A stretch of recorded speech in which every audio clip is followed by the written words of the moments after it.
Kebijakan Presiden Joko Widodo yang menginstruksikan kepada seluruh pengusaha Indonesia agar menggunakan mata uang rupiah dalam proses transaksi sebagai upaya menekan permintaan dolar Amerika Serikat di Indonesia didukung oleh Ketua Dewan Perwakilan Daerah Irman Gusman. Menurutnya kebijakan tersebut sesuai dengan Undang-Undang Nomor 7 Tahun 2011 tentang mata uang. Irwan juga berharap selain pengusaha, seluruh warga juga diminta menggunakan mata uang rupiah dalam berbelanja.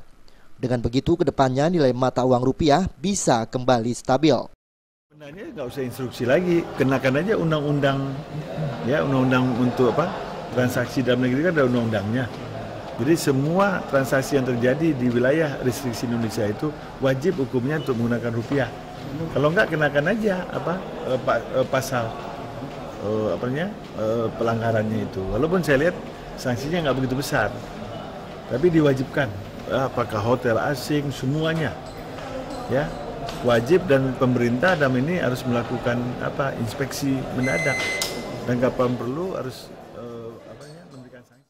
Sebelumnya Presiden Joko Widodo menghimbau pelaku usaha untuk meningkatkan penggunaan rupiah dalam bertransaksi di dalam negeri. Hal ini dilakukan agar pelemahan nilai tukar rupiah terhadap dolar Amerika Serikat tidak berlarut-larut. Dari Jakarta, Widi Prabowo dan Wayan Agus melaporkan.